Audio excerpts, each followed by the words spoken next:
Barkanmu dai, yau za mu yi bayani akan abubuwa 6 da ke lalata gaban namiji ko mace.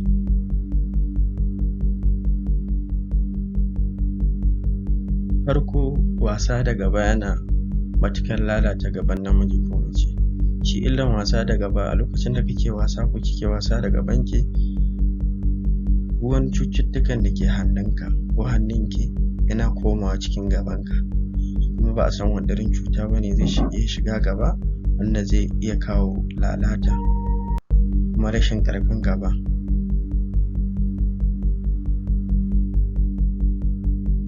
Akwai wandon ciki, yanayin daɗewan wandon ciki yanayin cutan da zai ringa kawo ma mutum.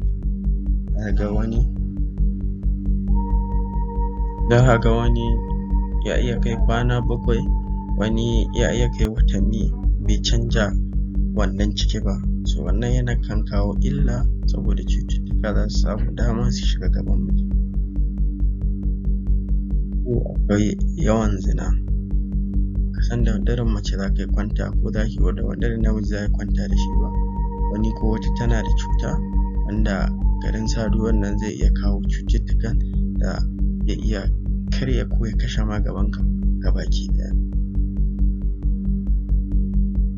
Akwai yin fitsari a ko'ina, akwai cututtukan da ake cewa irin su cutan sanyi, ta inda ake samun cutan sanyi shi ne yin fitsari a wajen da ƙazantaccen wajen da bai da tsafta kwata-kwata, to duk yana daga cikin abubuwa da ke kawo illa.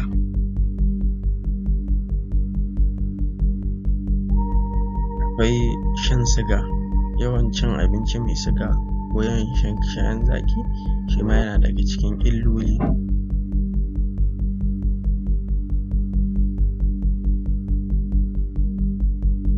Sai yawan shaye-shaye, shi ma yana daga cikin illoli da ke kawo lalacewa da nakasewan gaban mutum.